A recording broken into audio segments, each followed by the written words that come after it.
Hello and welcome to the John Keim Report. Do me a favor, hit that like button, hit that subscribe button. We'll keep bringing you great content throughout the year.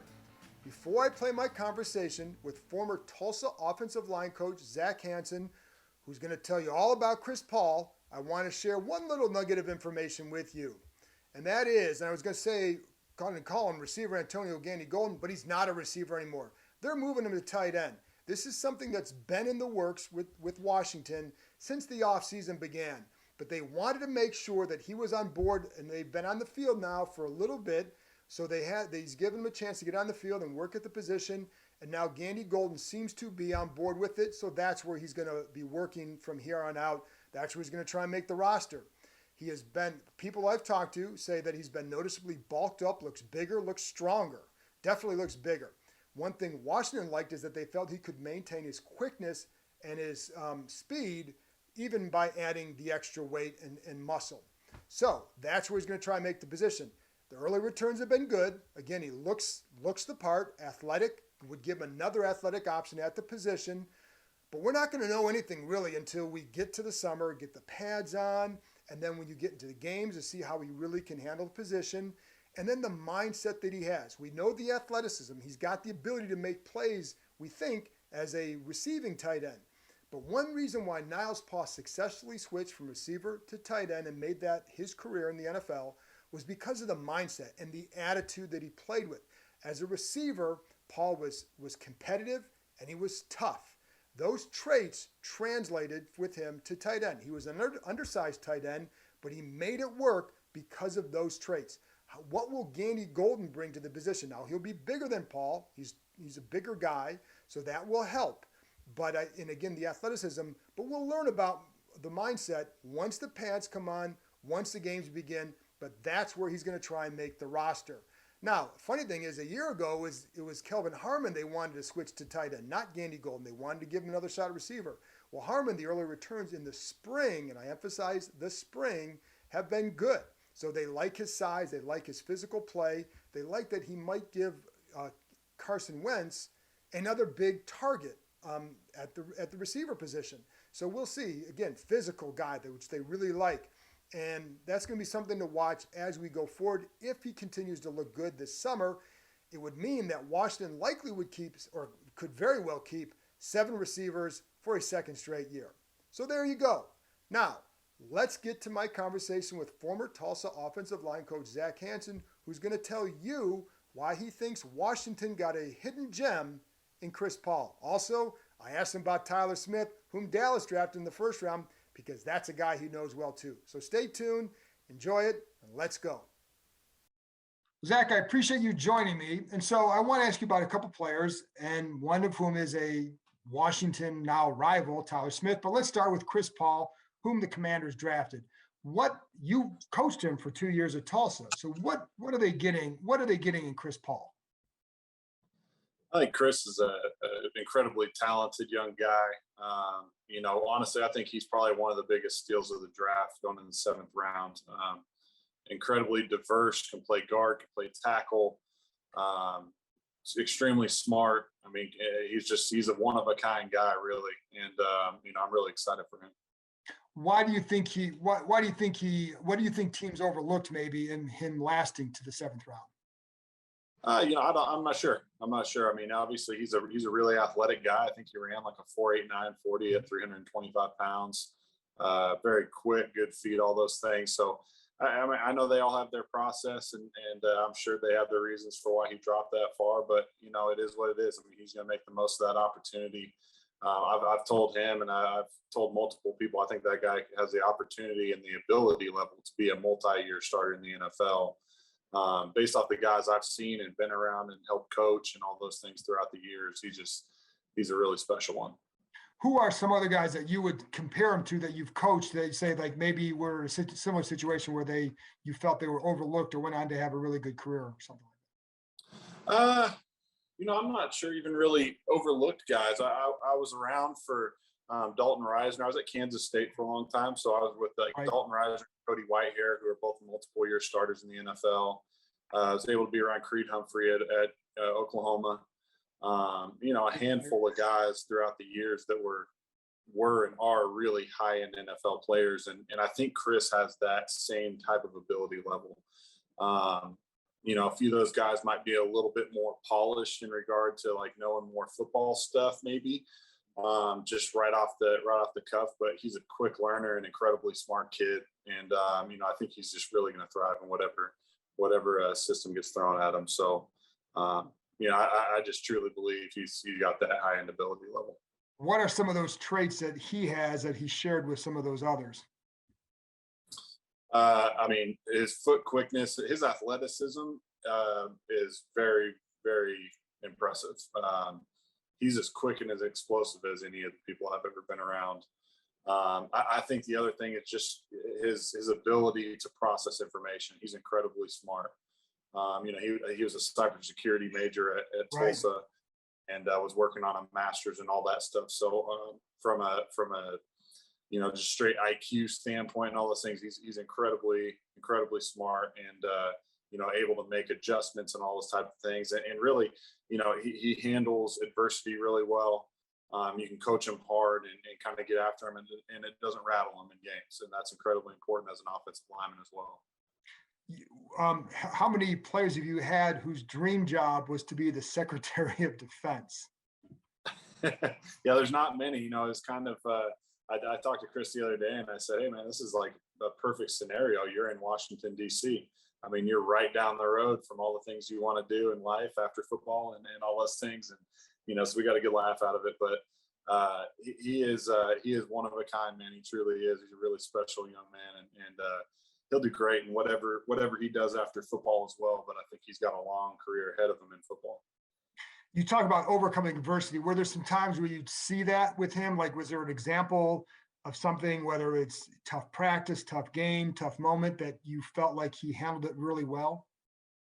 Yeah, I mean, there's a lot, man. I mean, I could sit here all day and talk about them. I think one that kind of stands out, and it kind of goes to his versatility. When I got to Tulsa, he was a left guard, and that's all he had played in college. And I decided to move him to right tackle because it was what was best for our unit and our team at the time, and really for him too. I told him at the time, I said, hey man, this is really going to help you in your NFL career. I know that's what you want to do. Like, they're going to want to see diversity in your game. So I'm going to move you from the left side to the right side, move you to the tackle.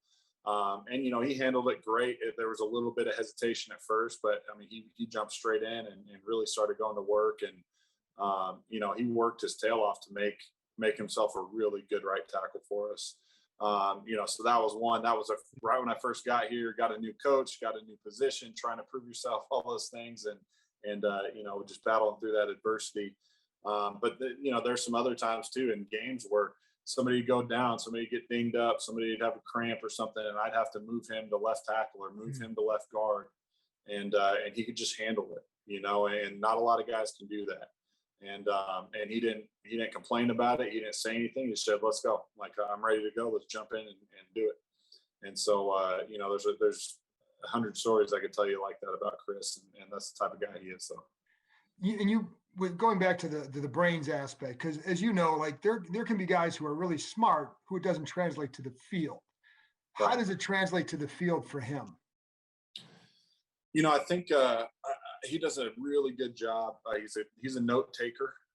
He's a guy that he's really going to be listening and hanging on every word you say in that meeting room. And I've spoken to the O-line coach with the Commanders and kind of conveyed that to him as well. And he really is a great young guy to coach because he listens in the meeting and he takes it to the field and translates it to the field. And he's really good. Like even in game, if you make an adjustment in game, he's got it. Really without any hesitation. I never have to worry about him. I was really blessed. I didn't really have to worry about either of my tackles throughout the whole season. Those guys were really both just great players. But Chris was the guy kind of leading the show for us too. I mean, he was the leader of our group, and all that came from his confidence in his play. Yeah, he definitely seems like an outgoing kid and a very confident kid. I mean, I think there's a lot that he has going on with the music and also the post-career aspirations. So he does seem like a confident young man.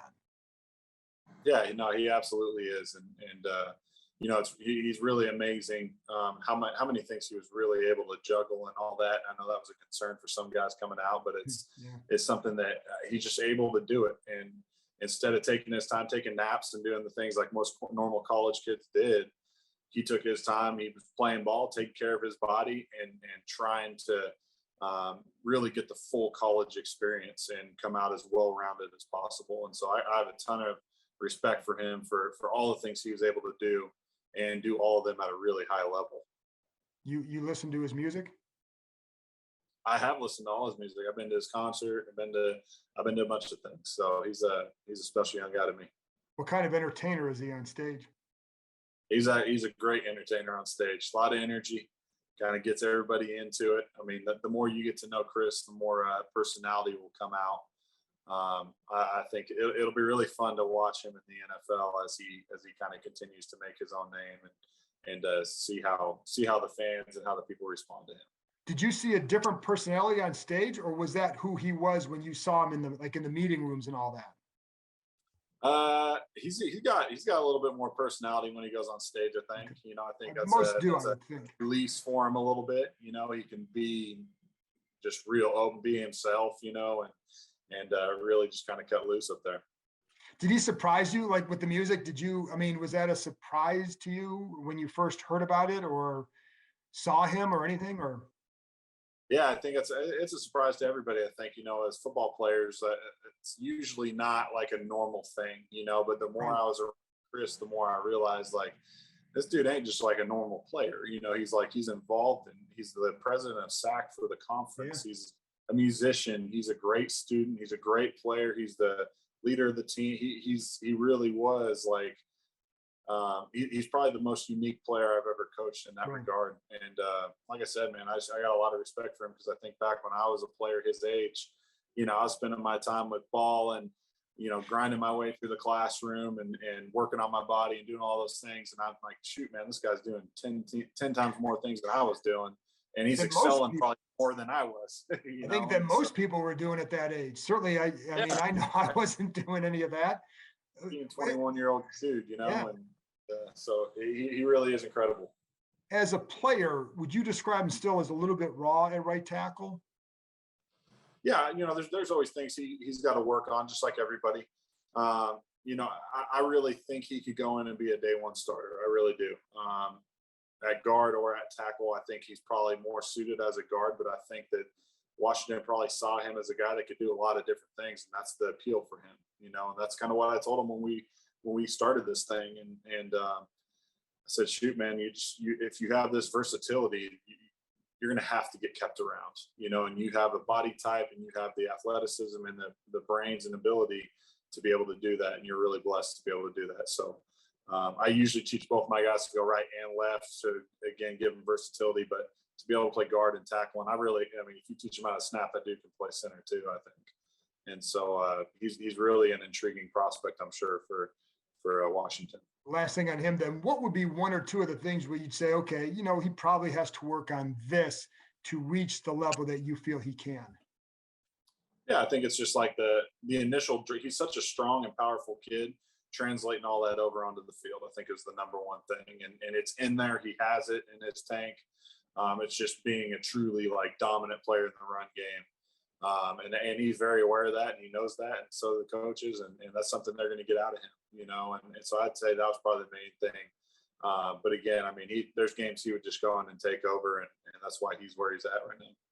So another guy, the last guy I want to ask you about is Tyler Smith, because going to the Cowboys in the first round, I also know that this team really liked him, because I actually asked somebody here, like, hey, what do you think about Tyler Smith? And the response back was, shh, because they didn't want like anybody get it. I think everybody hoped to keep him a secret going in this draft. What can you tell us about him, and what is Dallas getting in Smith?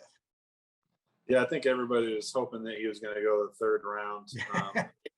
Anybody that's been around Tyler and watched that kid play football knows that he's a first-round draft pick.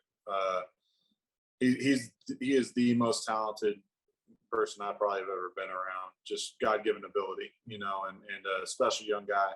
And that's saying a lot, because Chris is a heck of a player too. You know what I mean? And both those guys, man, I think their ceiling is so high. Tyler's he just turned 21 years old. He's still a young guy, but an incredible talent. Great young guy. I think the Cowboys got a great one. What stands out about his game? There's not a lot of college football players when you turn on their tape that they drive people off the screen. And I think that's the biggest thing with Tyler is he does that every single rep. He comes out and he's trying to hurt people, and he has incredible strength, and flexibility and strength and all those things together. Big people like him shouldn't be able to bend and do the things that he does. And that's why he's a first round draft pick. I mean, he's got all the tools to be an elite, maybe Hall of Fame player. If it all works out, and we know that's a lot. It's big shoes to fill. A lot of things to say about somebody, but he's got that ability level in him. I really do think he does. So did you because again, you're right. When I talk to people about him, especially people who liked him, initially it was thought, well, he might be a third round pick. And the more I talk to people who watched him, they're like, there's no way he's lasting that long.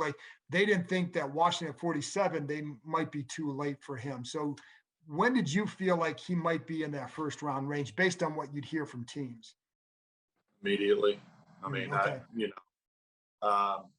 There was some, I got everything from 7th round to 1st round. And 7th round. Yeah. I mean, this is throughout a year process of guys coming in and, well, he's still young, he's raw, and I'm like, yeah, I get it. But I also know what you look for. I've seen guys get taken in the 1st round that probably weren't the most polished guys and all that. And I really, like I said, I've been around a lot of 2nd round draft picks, and they aren't even close from a natural ability standpoint. They're probably more polished. But Tyler's ability level is just off the charts, and he's everything every NFL team wants in regard to the physicality that he brings to the game and the mentality that he plays with.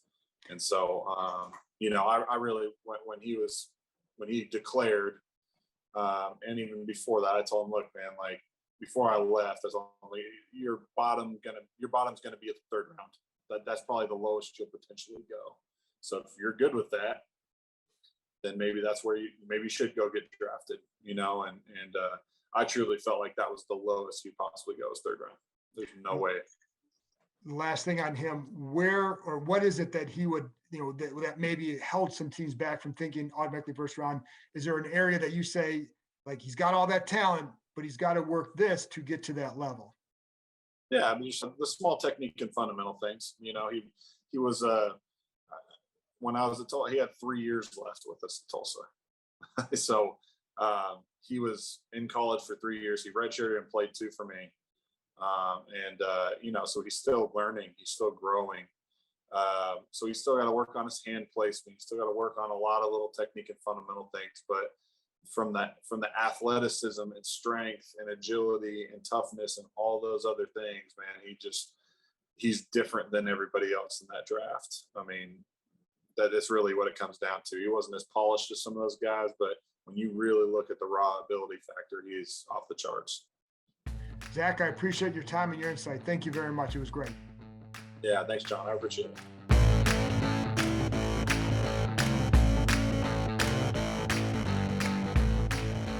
Hey, everybody, it's John Keim. Do me a favor and hit that subscribe button, and I'll continue to bring you guests who provide excellent insight into the Washington Commanders. And while you're here, check out the other terrific content on the Ampire Media Network, including Inside the Cap with Joel Corey and All's Caps with Steve Wino and former Washington Capital Carl Alsner. Go ahead, hit that subscribe button. Thank you.